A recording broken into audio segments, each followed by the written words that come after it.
morning. Thank you for tuning in to Wednesday's edition of Quick Morning. I'm Samiksha Srivastava. Let's get started first up with the top stories that we are tracking in this edition.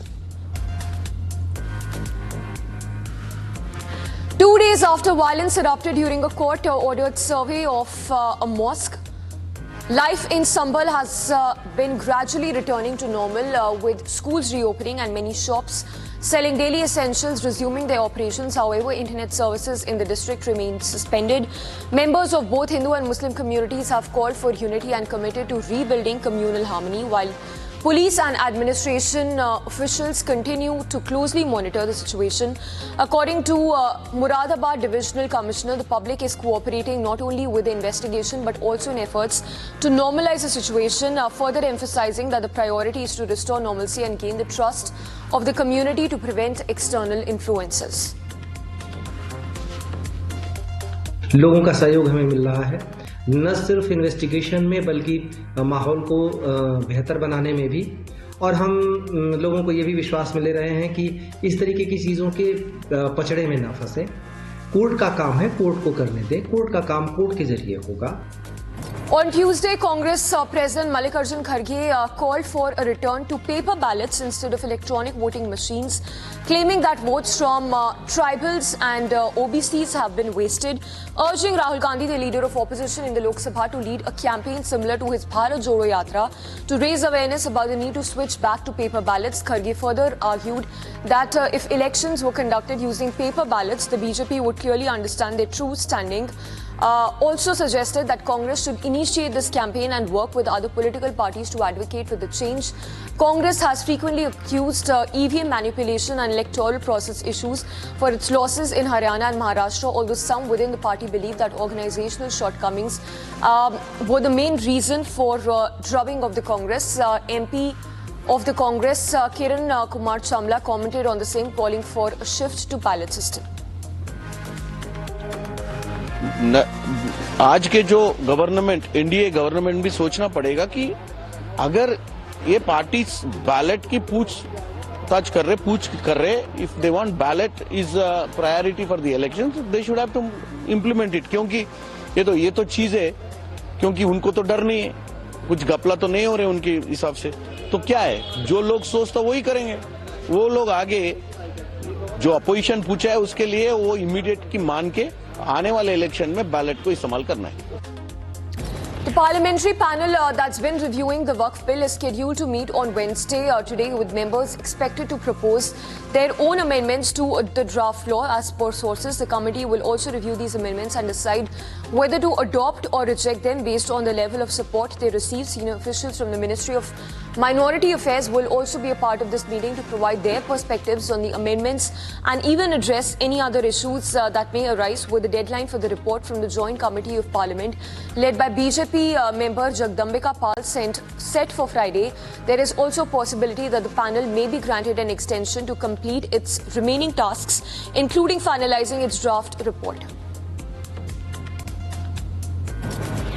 India has strongly condemned the arrest of Chinmay Krishnadas, the Hindu monk, in Bangladesh on charges of sedition.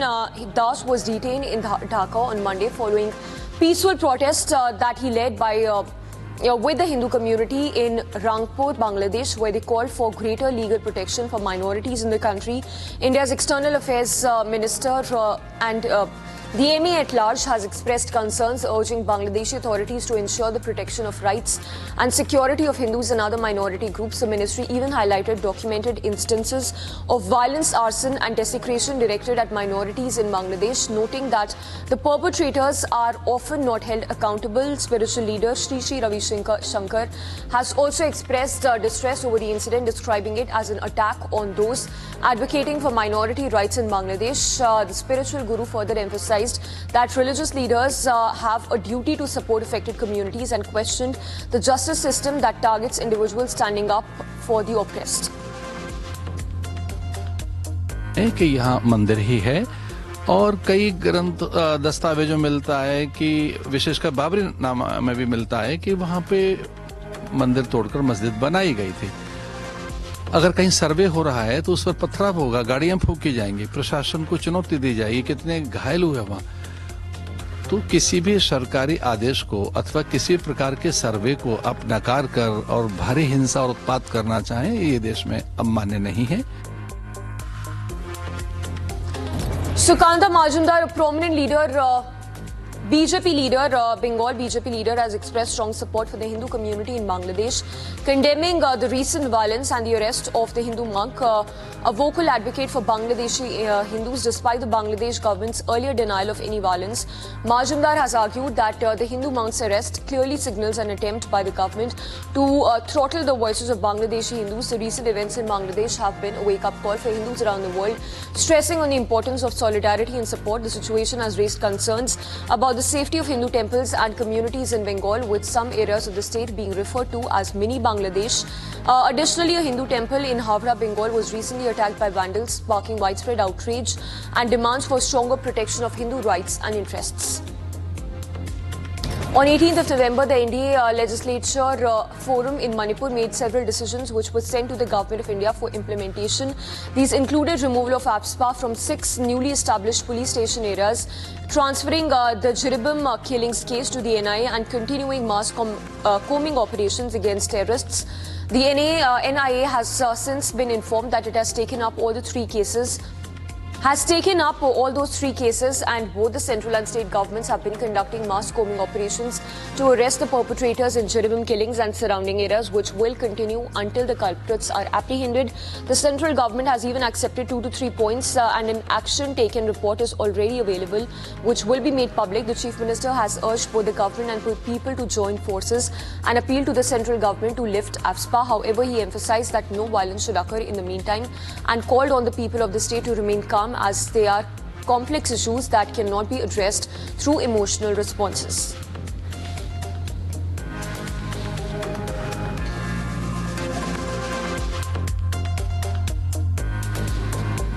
And time to take a look at the business stories that we are tracking in Wednesday's edition of Quick Morning. Let's get started. The Competition Commission on Tuesday approved Alphabet's arm Shoreline International Holdings to acquire a stake in Walmart Group firm Flipkart. Shoreline International Holdings is a wholly owned subsidiary of Google's parent firm Alphabet Inc. It is a holding company and does not own or operate any Google products or services. US retail giant Walmart, which holds an 85% holdings in the Indian e-commerce major Flipkart, has invested $600 million in the fundraising that kicked off last year. In a separate release on Tuesday, the Competition Commission of India has even approved the acquisition of an additional stake in DMI Finance Private Limited. The Competition Commission of India on Tuesday approved Kotak Mahindra Bank's proposed acquisition of Standard Chartered Bank, India's personal loans portfolio, for rupees 4,100 crore rupees. Kotak Mahindra Bank, note, is a listed entity engaged in the business of providing a range of banking and financial services. In October this year, private sector lender Kotak Mahindra Bank had announced it had entered into an agreement to acquire the personal loan book of Standard Chartered Bank India for 4,100 crore rupees to further strengthen its position in retail credit market. Vedanta Limited has announced its plans to invest $2 billion in significant copper projects in Saudi Arabia. The agreement was formalized through Vedanta Copper International, which is a wholly owned subsidiary of Vedanta, in a collaboration with Ministry of Investment and Ministry of Industries and Mineral Resources of the Kingdom of Saudi Arabia. The pact includes the establishment of 400 kiloton per annum copper smelter and refinery, along with a 300 KTPA copper rod project as well. Life Insurance Corporation of India has increased its stake in Patanjali Food Limited. In an exchange filing, LIC said that LIC's stake in Patanjali Foods Limited has been increased to 5.02% from its earlier stake of 4.9% in the shares. In its latest purchase of Patanjali Food shares, the LIC has increased its shareholding from 1.8 crore shares to 1.8173 crore shares. The government has been working on an integrated platform for the insolvency ecosystem covering key stakeholders that will also help to speed up resolution process. The Insolvency and Bankruptcy Code, which came into force in 2016, aims to provide market-linked resolution, which is going to be an integrated platform to enhance Insolvency and Bankruptcy Code.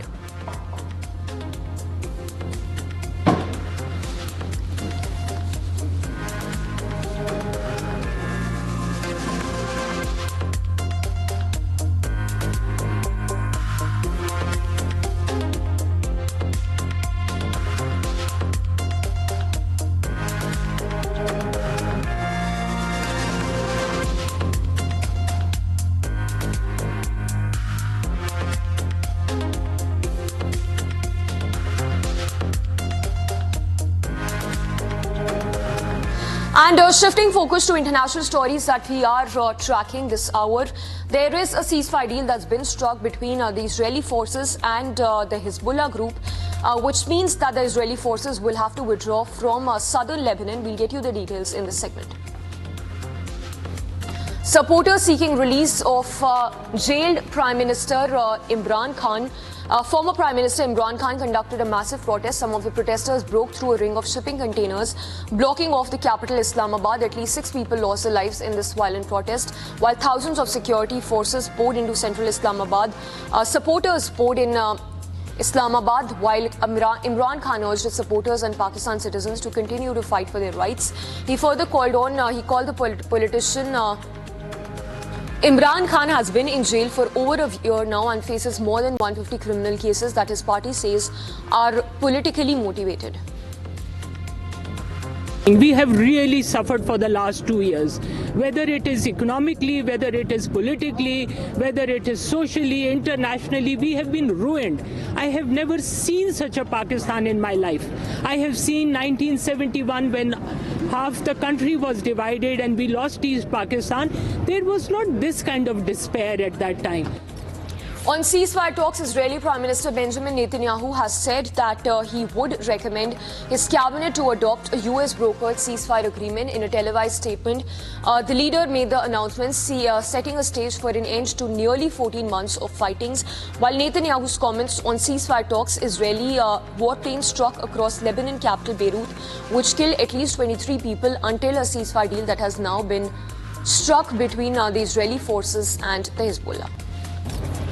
Moments after Israel's ceasefire deal was confirmed by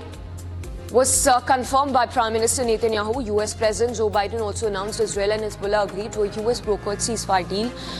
The outgoing president said that this deal will come into force on Wednesday, which is today, saying that it is good news for Middle East and thanked the French counterpart Emmanuel Macron for the same.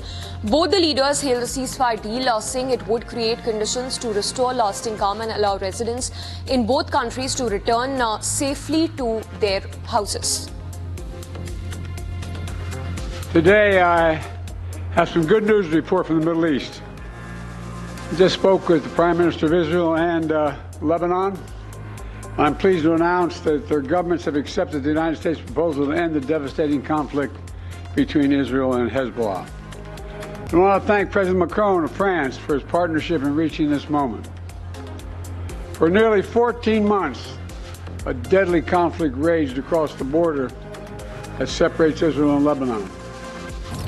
Canadian Prime Minister Justin Trudeau spoke with President-elect Donald Trump after he threatened to impose new tariffs on Mexico, Canada and China. Trump said that as he settles in the White House, he will impose a 25% tax on all products entering the country from Canada and Mexico. Additionally, Donald Trump will impose extra 10% tariff on goods from China as one of his first executive orders. Trudeau said his call with Trump ended on a positive note and that he will convene an emergency meet with provincial leaders the next day. I had a good call with Donald Trump last night again. We obviously talked about laying out the facts, talking about how the intense and effective connections between our two countries flow back and forth. We talked about some of the challenges that we can work on together. It was a good call. This is something that we can do, laying out the facts, moving forward in constructive ways.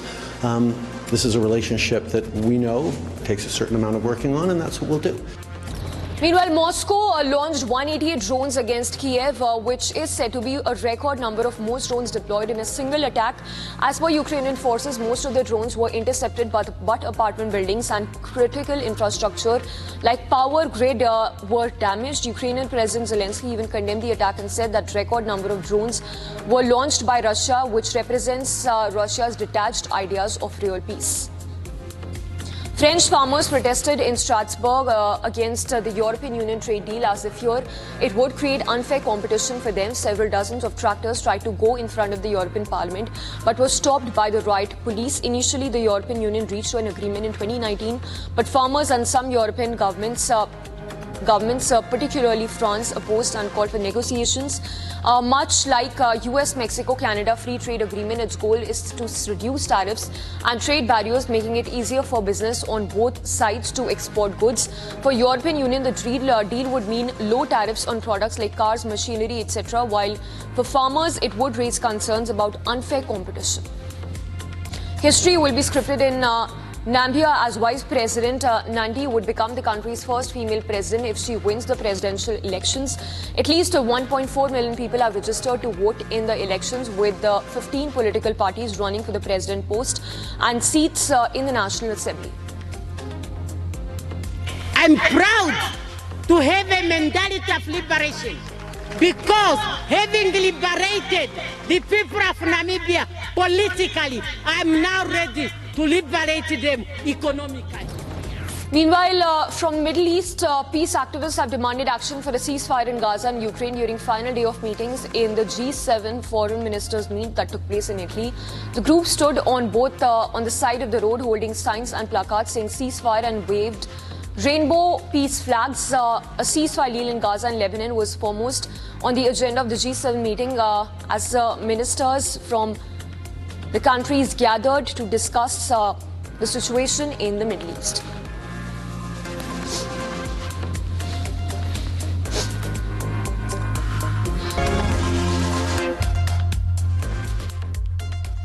Let's now take a look at all the action that you're tracking from the world of sports in this edition. Tamil Thalaiva's return to winning ways in the match with a brilliant performance to defeat UP Yodhas by 40-26 in the match. It was a well-earned victory led by substitute Masamuthu and his Iranian counterpart Moin Shafagi. Sri Lanka's A team will return home midway from their ongoing series against Pakistan Shaheens due to intense political protests in Islamabad. The PCB confirmed that following consultation with Sri Lankan board, it has postponed the last 250-over matches between Pakistan Shaheens and Sri Lanka A. The all-powerful Board of International Cricket Council will meet virtually on 29th of November to finalize a much-delayed schedule of the Champions Trophy to be held in Pakistan in February-March next year. The cause of the delay has been India's refusal to play in Pakistan. Considering tense relations between the two countries, India has not toured Pakistan since 2008 Mumbai terror attacks. Sri Lanka's tour of South Africa is all set to get underway, with both teams eyeing a place in the final. Both teams are in desperate need of winning both test matches of the series, which will give them a realistic shot at making a summit clash in the third edition of the WTC. India's head coach of senior men's cricket team, Gautam Gambhir, left Australia tour midway and returned to India due to personal reasons. The former Indian cricketer and now head coach was in Australia for the Border Gavaskar Trophy series. Former India head coach has not minced words while expressing his opinion on the Australian cricket team's recent performance against India. Chappell reiterated on the fact that Australia's batting is concerning, that has warned Pat Cummins against the idea of making forced changes. Kolkata Knight Riders are still not clear about their captain for the next season. Thus, they signed Ajinkya Rahane, who is being perceived as the next captain. The team management has even said that there are plenty of stakeholders as far as the role of skipper is concerned in the team. Kolkata Knight Riders mentor Den Bravo said that the team went after Venkatesh Iyer to keep the core intact of the IPL winning side. Iyer became the third most expensive signing in this year's IPL auction at 23.75 crore rupees, just behind former skipper Shreyas Iyer, who went to Punjab Kings for 26.75 crore, and Rishabh Pant, who was bought by Lucknow Super Giants for a league record of 27 crore rupees. Saudi Arabia has no plans to start a T20 cricket league, but is open to hosting Indian Premier League with an international stadium to be built in Jeddah. Saudi Arabian Cricket Federation chairman was quoted as saying the same. The England versus Australia rivalry off the field found a new issue when Three Lions batter Joe Root responded to former Australia coach and player Darren Lehmann, said that the batter is rung below the all-time giants. He was quick to react to former Australia's coach comments and said that the only job is to get the runs.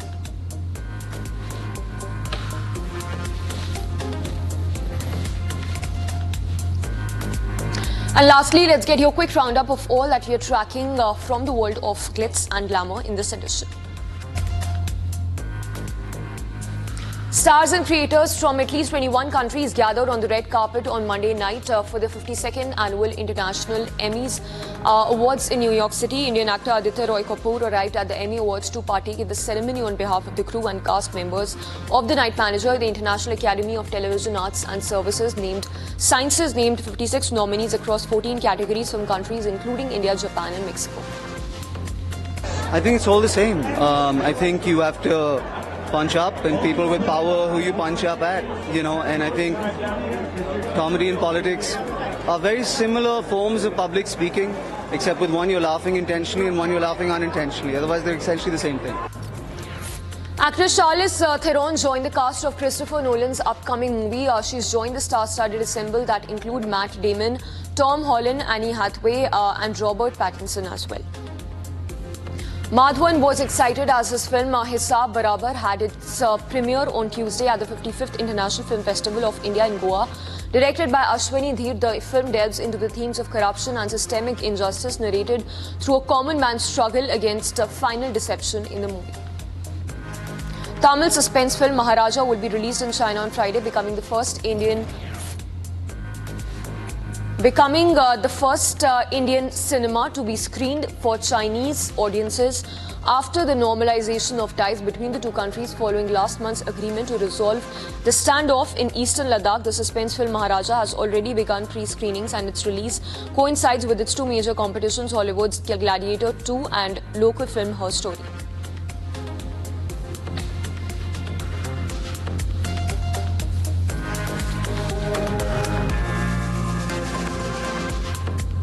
And with that, it's a wrap in this edition of our broadcast. Stay tuned for all the top stories that you're tracking after this very short break.